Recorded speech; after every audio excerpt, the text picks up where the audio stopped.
Hi, I'm Dr. Raj Sundar, a family physician and a community organizer. You're listening to Healthcare for Humans, the show dedicated to educating you on how to care for culturally diverse communities so you can be a better healer. This is about everything that you wish you knew to really care for the person in front of you, not just a body system. Let's learn together. Welcome back. In this episode, we're starting our series on tuberculosis, specifically focusing on latent tuberculosis or latent TB. For those of you who don't know, latent TB is a state where the body harbors the tuberculosis bacteria but isn't actively infected with the disease. People with latent TB don't have symptoms and cannot transmit TB or tuberculosis to others. The primary way of knowing that you have latent TB is a positive reaction to a TB skin or a blood test. This latent form of TB is significant. Let me explain more. According to the CDC, up to 13 million people in the United States have latent TB. And this is why that statistic is important. Approximately 30% of individuals exposed to the Mycobacterium tuberculosis bacteria will develop latent TB.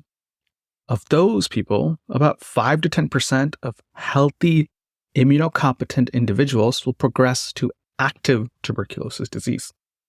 Yes, that means that healthy people will progress, which means the rates are actually a lot higher for people with comorbidities or other illnesses. Without proper treatment of tuberculosis, 60% of HIV-negative people, or nearly all HIV-positive people with TB, will die. It's a lethal disease. And this disease disproportionately affects certain populations in the United States, as with hepatitis B, including Asian, Black, Hispanic, Latinx, and indigenous populations. It's especially prevalent among immigrant and refugee communities due to geography and living conditions. It matters where you're living and how you're living. One way to decrease the disproportionate burden on these communities is by identifying and treating latent TB. That seems obvious. Diagnosing people with latent TB and treating it reduces transmission, morbidity, and mortality of active TB disease. For tuberculosis, there are a lot of resources out there. So similar to our approach with hepatitis B, we will focus on the human aspect of it. We're going to answer questions such as, how do we address the stigma surrounding this disease? How do we effectively communicate about latent TB? Specifically, what metaphors and analogies can we use? How do we respond with kindness to those who decline treatment for latent TB? A lot of questions that don't have straightforward answers that you can find in a textbook. In line with the ethos of our podcast also, rather than get technical experts to talk about this stuff, we'll spotlight individuals at the forefront of community engagement. We'll hear from Franky, an intervention specialist with the TB Control Program, and Mohammed, a community navigator. Both are integral members of the communities they serve, actively involved in education, screening, and connecting individuals to care. This episode is going to look at what care looks like from a community-centered perspective. But if you're a clinician and healthcare professional, you're going to learn a lot too, because a lot of the work that's needed in healthcare systems and spaces involves aligning with community needs rather than assumptions from where we stand. Thank you to Public Health Seattle and King County TB Clinic for sponsoring this series.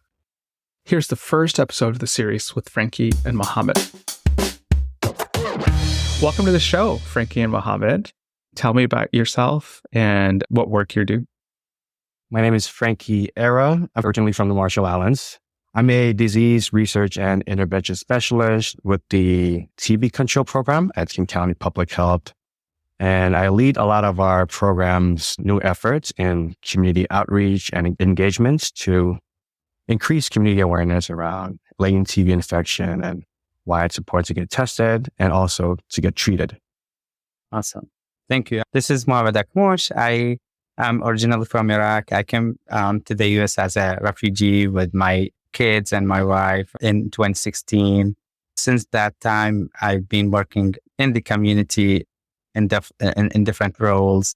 Recently, I joined King County Public Health Community Navigators team.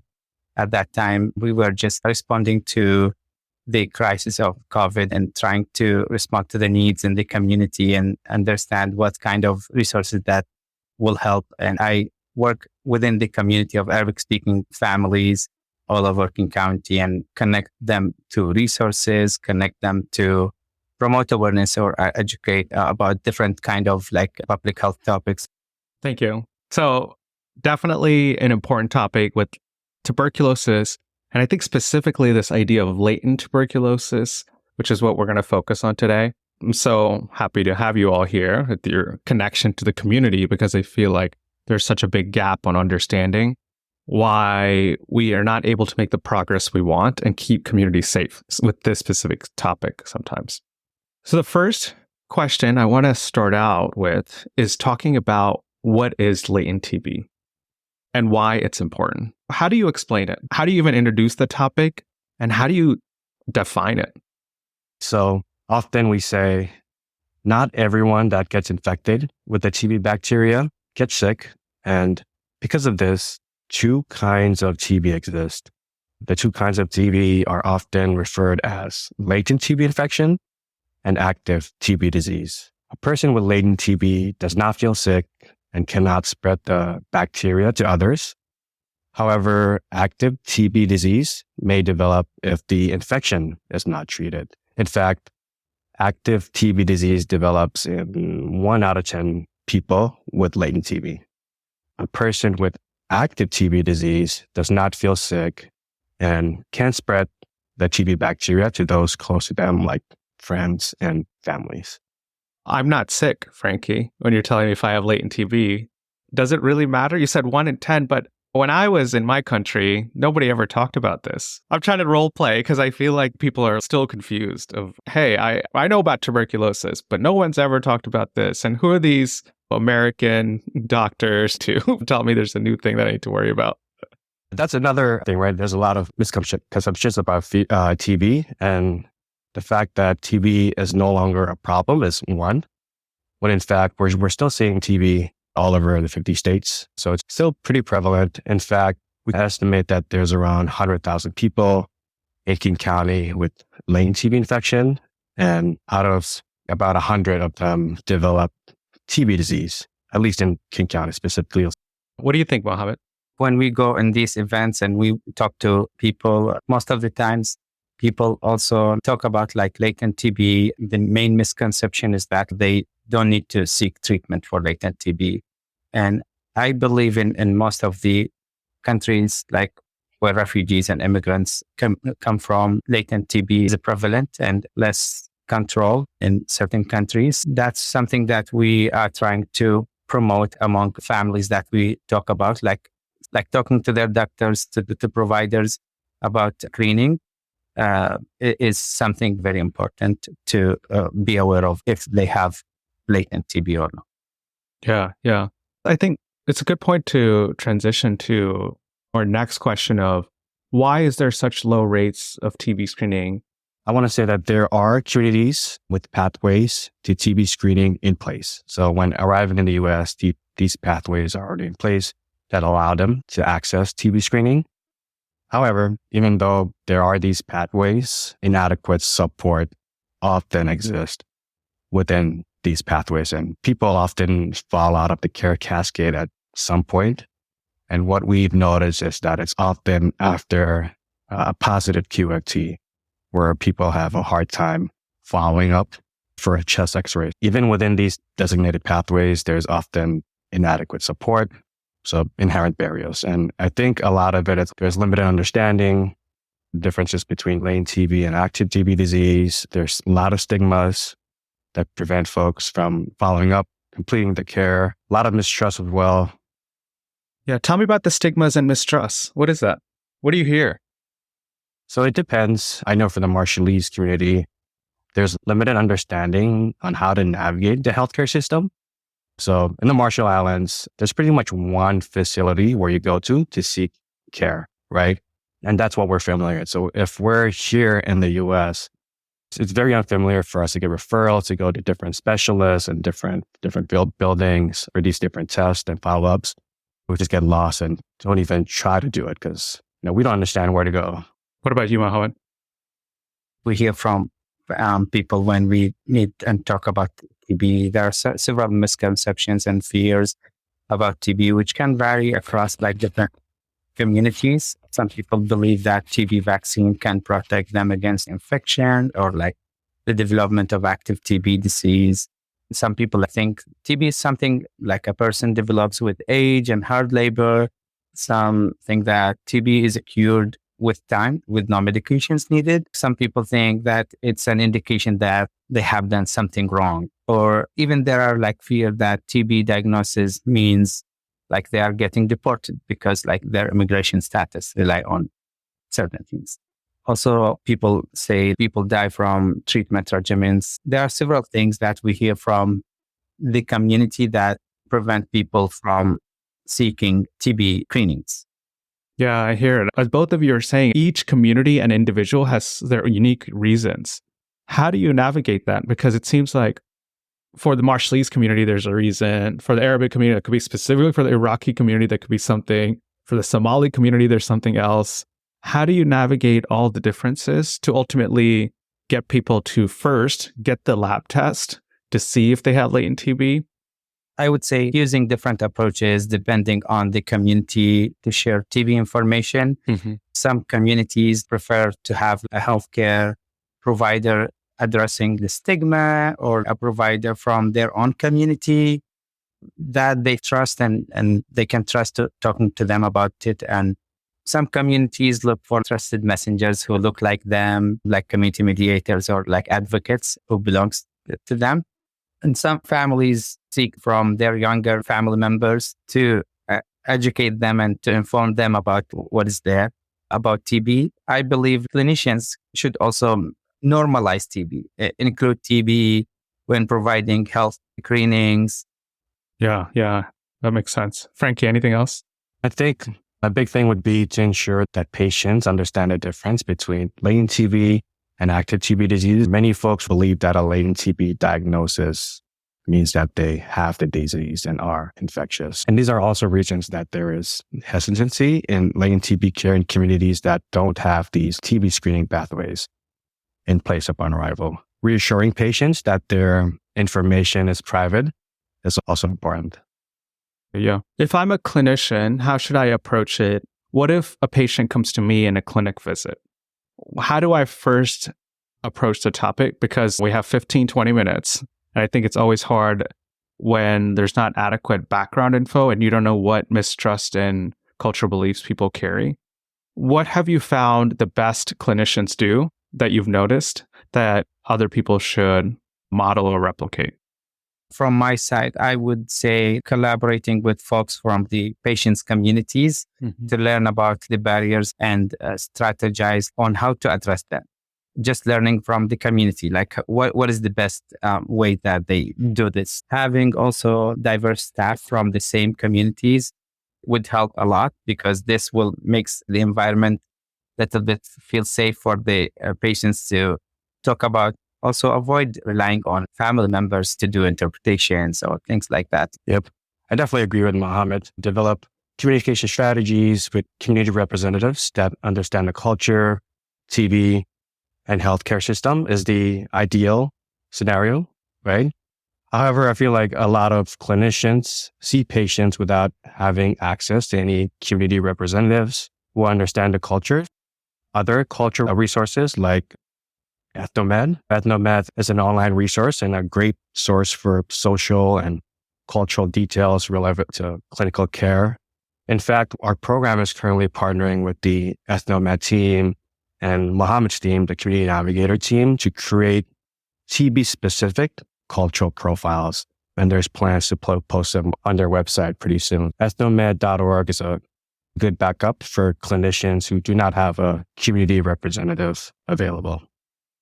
Yeah, I think that's really important to call out, and how seldom there is a great community linkage, and we're trying to do it all alone. And there's no easy answer to this because it's all based on relationship. I think when people hold a diagnosis of latent TB, there's actually mixed messages from a lot of people about treatment. Because I think from your perspective, we want to identify it and get it treated. But often in healthcare systems, there's actually mixed messages. We don't look for it in everybody. And I think when it comes to treatment, the medications you take for a long time, you have to take it every day. The side effects are a little bit strange, right? Some of them make your urine red or orange, and you're like, that's scary for folks. How do you navigate that process? The second part of, okay, now we know you have latent TB because we have all the information. You need to take this medication when there's a lot of fear and mistrust still that we were still working through. Yeah, it depends on what culture, belief, or practices are the barriers to treatment, latent TB treatment. Often it is a matter that patients are not used to the idea of latent TB infection because in a lot of countries, latent TB infection is not treated. Also, like you mentioned, often people have heard about stories of side effects from medications and have this underlying trust of the medical system in the US. So one example that was shared to us is taking extra time to explain why latent TB is treated and to clearly explain the side effects of the medication. Having an appointment with a clinical pharmacist is another specific example to help the patient understand the regimen. Another specific example is treating like gastric reflux before starting LTBI or latent TB infection treatment. This is because many of the TB treatment regimens have GI side effects. Often if someone experiences side effects with one regimen, they will stop it and will be hesitant to try a different regimen. Folks can reassure the patient that provider wants to know right away if they have a problem with the medicine. They can stop on their own will until they can talk to their care team. I think Franky said it all. I believe providing information for people who sometimes talking to patients in advance or providing information about the side effects and things like that can prepare people well and make that kind of like extra bridge for them to trust the treatment. So now we got the screening, diagnosis, and treatment. A lot of it is on this culturally responsive care, making sure you're spending time to explain it in a culturally responsive way. And often that's with community itself, as you're noting. What does it mean to provide good access to communities for something like this? Because I think a lot of people don't have a doctor. Like they just don't because they don't go in for healthcare. I think it'd be very difficult to tackle the issue of latent TB without dealing with this issue of having access just to general care. Because I think we've heard with a lot of folks, just access to general care is a problem. What we found is that a lot of communities may need help, like the hand-holding, going through the whole process of getting established with a provider, having community mediators and navigators support the navigation of the healthcare system will be also very important, which Mohammed team has been great at, is working with patients and communities to help them navigate different resources. Yeah, Mohammed, how hard is it to navigate the American healthcare system? And how do you help people through it? I think like one of the big misconceptions when medical healthcare is available, because usually even these services or clinics that can provide these services assume that people understand that it's available and it's accessible and it's easy to access.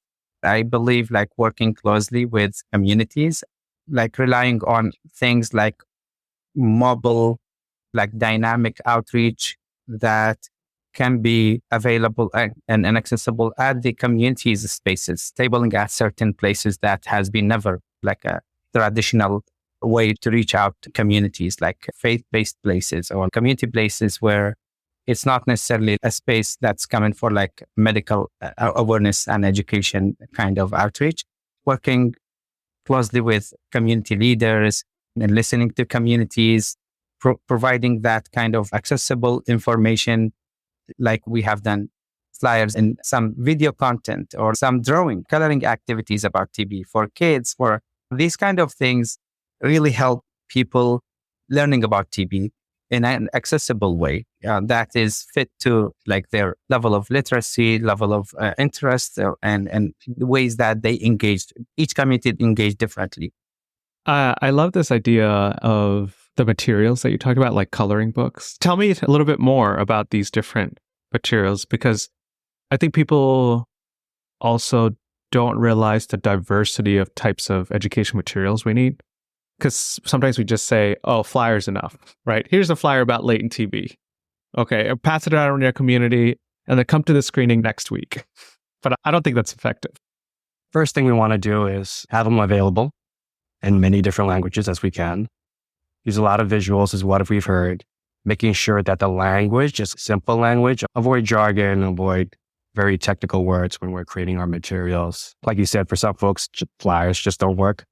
We need trusted messengers. We need partners that are in the community actually talking, trying to explain the flyers. We've heard to create materials, audio materials, video content. Some folks may not like to read, or there are some certain health literacy levels that folks have. So we try to accommodate folks to have these materials or information in different formats to meet everybody's needs.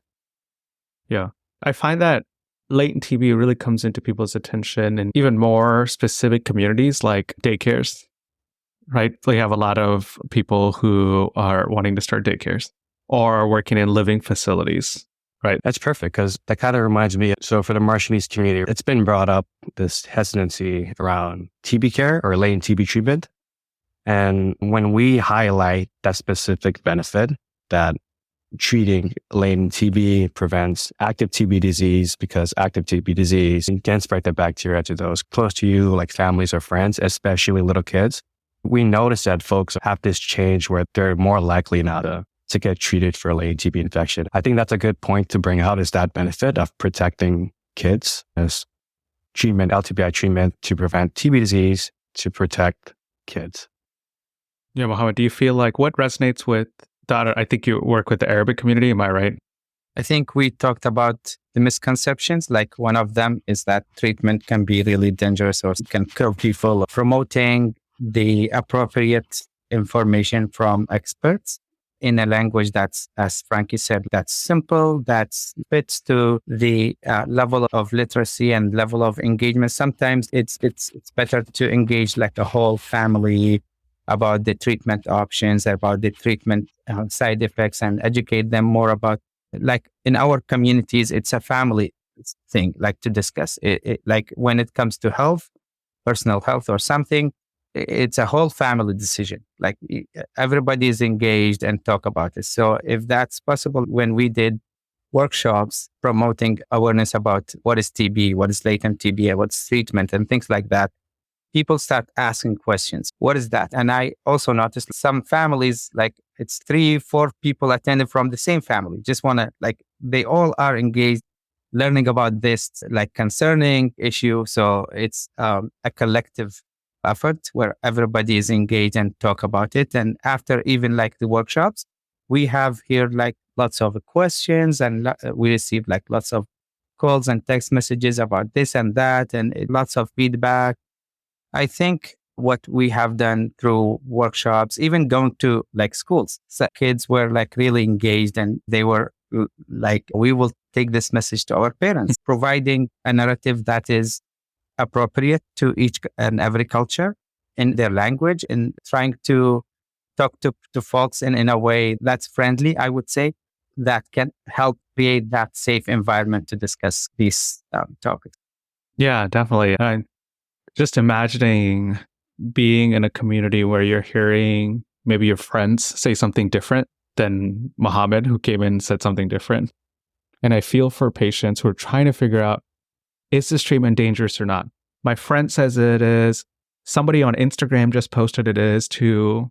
But then my doctor says it's safe. I don't know. I know my friend pretty well. He showed me he didn't feel good after taking that. So they're trying to figure out what's true. How do you navigate that? Yeah, I know some communities prefer to have a healthcare provider address these misconceptions or stigmas, a provider from their own community for some. Some look to these trusted messengers, like Mohammed had said, community navigators, community advocates. Some look to their younger family to decide for them. So it really depends on the community, and understanding these different like dynamics will help guide these conversations. I love that, Franky. I'm always looking for one answer. You're like, it depends, like always. It depends on who it is. And that's, I think, part of the lesson is we need to know the person and know what the barriers are so you can personalize the education and this idea of what does it depend on for you. Mohammed, anything else to add? I think, as you said, there's no one size fits all. It's diverse ways of outreach, and everybody, like in our team is they follow their own community ways. There's no pressure like on what to do and how to do it. It's all based on what we hear from our communities and what we learn from these cultures. And we only respond in a way that's led by the communities. So it's like a very flexible outreach and education materials that we provide to communities. And each culture is different. Yeah. It goes against, I think sometimes what we try to do just with health overall, we try to standardize it. This is the standard message about latent TB. Let's go spread it in the community when there needs to be more of a dialogue and conversation. And I think it is truly a cultural tension in some ways of, I'll say again, westernized, individualistic culture of, hey, this is the standard message. This is what we know. Here's all the details. Go send it to the community. Where the other is like really understanding the specific barrier for this community or this person and working with them to get the goal you want. And I think the other two, both you, Mohammed, and Franky was saying, was also a conflict between individualistic and collectivism. We had a previous episode where Dr. Miley Tawali'i, Joseph Saio was on there of how, hey, in healthcare, we're always like, you got to do this because you will live longer. And that's great, but that's not the first value for every community. And for some people, it's, hey, your family will be healthier and safer if you do this.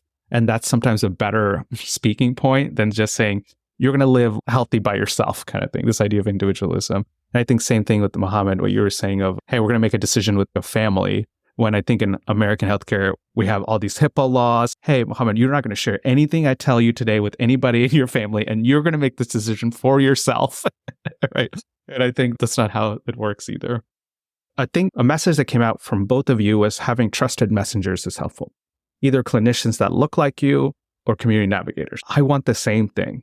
And unfortunately, this also I know, Franky, that I think there's one Marshallese physician in the whole of Washington state. So I think the idea of finding someone who looks like you sometimes is quite hard because of systemic barriers. We got to do a lot of work with pipelines to get our kids educated to be clinicians. Maybe that's 10, 20 years from now. So when we don't have both of those and somebody from the Iraqi community or the Marshallese community, all they have is me. How can I still build that trust when maybe if we work really hard, it'll be 20 years before we really get those systems built? So I've heard you're just spending as much time possible listening to the patient and family, answering the questions. It helps to have a few different approaches to explaining TB infection and to find the one that works best for the patients, provide as much case management for patients taking LTBI treatment as possible, having a clinic virtual phone visit with the patient at least once per month. That frequent follow-up is also important. Having the option of virtual visits seems to also make completing LTBI treatment much easier for many patients, right? If you don't need to come in, having that virtual option makes it so much more convenient. And then I want to highlight like cultural resources like Ethnomed. Our TB program also provides like consultations on different ways that they've supported patients through their TB care. Have you found any metaphors that work to describe TB? Sometimes people talk about hypertension as high blood pressure, like pipes in your system. We've adopted inactive TB instead of latent TB infection. We find that a lot of folks, the way they interpret inactive TB is pretty much the opposite of active TB. So they're thinking, when we say inactive TB, they're thinking you're not sick, you're not infectious, you don't have these symptoms. So we try to use different languages. Sometimes we say sleeping TB. Other folks understand sleeping TB better. What about you, Mohammed? I think, as Franky said, terminology, sleeping TB or something like that, these kind of words. Also, like something that I noticed during the workshops, like the visuals can really help present these kind of concepts too. Yeah, we do highlight that TB is something that normally attacks your lungs, sometimes other parts of the body when it's active. But when it's inactive, we have these pretty nice visuals where we say your immune system pretty much keeps the TB germs in your lungs and prevents it from attacking your lungs and other parts of your body. So visuals, like Mohammed says, lots of visuals to try to explain TB. I think it's a good tip. I think when we talk about navigating cultures is visuals, sometimes a common denominator in a lot of cultures, even regardless of their literacy. So having good visuals and then a few different ways to describe a concept that we're so used to calling latent TB. But how often do I use the word latent in my regular life? Exactly. And I'm asking the interpreter to translate this. So they're going to choose something that makes sense. So finding words that are relatable without sacrificing the accuracy of what you're trying to talk about. I feel like that's often a key thing here. Yeah, and that kind of brings me to another point, right? Yeah. Language barriers and bridging language barriers. I think a lot of times an easy answer to that is like having interpreters, but it gets complicated if the interpreter is not aware of the culture or like aware of TB specifically. So they might just be like interpreting the actual words without trying to explain. Like you said, latent TB, right? They could literally translate what latent is, but without going into what it really means. Like we can use examples like sleeping TB or inactive TB or other like terminologies where communities might better understand what we're trying to convey. Yeah, that makes sense. Anything to add, Mohammed? I think Franky said it all. I would say spending more time with patients, listening to them more and more would definitely create that shared kind of space where people can be open more towards sharing. Because sometimes the power dynamic at the clinic, you are a doctor, I am a patient, and it should be like this and that. So sometimes people in some cultures, like they are silenced because out of like respect. So I would say trying to ask like open questions to patients and talk to them and listening, trying to listen to what they share and then understanding cultures more. Yeah, definitely. Thank you again. I think pushing harder on this idea of educating patients and talking about latent TB or sleepy TB, inactive TB is sometimes when patients, even if they understand it all, they say, no, I don't want to, or I'm not going to. I think there can be conflict in that situation. And I think as healthcare providers or system, we could be quite condescending, meaning or paternalistic of almost, hey, you get it and you still don't want to. Don't you get it? It's going to harm your kids and community. Why are you making this decision? And I think that can feel really bad. So do you have any advice for when that happens, when somebody says, hey, I understand it, but I don't want to, and I'm not going to, so don't bring it up? Or this, how do you approach that in a way that's kind and also make room for changes? I think better understanding, knowing what these stigmas are or these barriers for treatment is a good place to start. I think I've heard from our clinicians, if our patients are firm on their answer, they bring up that in the future, they'll bring it up again. Fine, respect your answer, but we'll revisit this option again in the future and always make that available to them. Like the treatment is still an option and you could still do it later on. And we might bring it up again later. So just keep offering it. It seems like it's the theme, reassuring that it's still available to patients. Yeah, I think of often being firm, but hey, this is what we believe. Diagnosing and treating latent TB for you is important. And I keep saying that. And I sometimes try to be kind about it, or I hope I'm as kind as can be by saying, hey, this is just my job. I'm going to keep bringing this up to you. I'm sorry you're going to get bothered by it, but I want to bring it up every time just in case you change your mind. And most patients like understand when I say it that way, like, hey, this is just my job. I just got to do it, even if you don't want to hear it. I think also identifying their own health priorities is important and then figuring out a way, strategize how to include TB care in that, because healthcare, preventive care is different in a lot of folks. Yeah. And I think that question comes up a lot. In other countries, you go to the doctor when you're sick. This idea of preventive care is foreign for many communities because it was a privilege just to go somewhere when you were sick. And us talking about preventive care is first confusing. And I think it connects as latent TB. If, hey, I'm not sick right now, so why are you talking about it? What about my friend who's really sick right next door? Like, should we go and talking to him? Getting people to understand just the idea of preventive care can be difficult, I think. Yeah, I believe that's why setting expectation and building that partnership and trust between clinicians and patients would definitely bridge the gap, because the medical system is extremely different. Like, it's not something that we used to like to do all these preventive visits. It's not like an option. So I think setting the expectation, promoting that awareness and opening the space and the trust, as Franky said, like just talking about, okay, I'm here to support you and you can come back or something like that would definitely enhance trust between clinicians and patients and community members. Definitely. Next question is, having done this work for however long you've done, what are a few key lessons that you've learned that maybe you've done wrong, that you've changed, that could be helpful for others when talking about something like this? I would say learning more about communities would definitely bring a common space to make sure that what you are promoting is accessible, is culturally appropriate, and is designed based on their needs, not based on your own opinions as a professional, as a clinician, or as a provider. I think being like a good listener to what communities share about what you are trying to promote would definitely open up more possibilities on how to partner with these communities. And I really love the idea, like how TB team is basing their outreach material based on what we bring from our communities. Like the feedback from communities is the bone for all of these kind of outreach material that they develop during this time.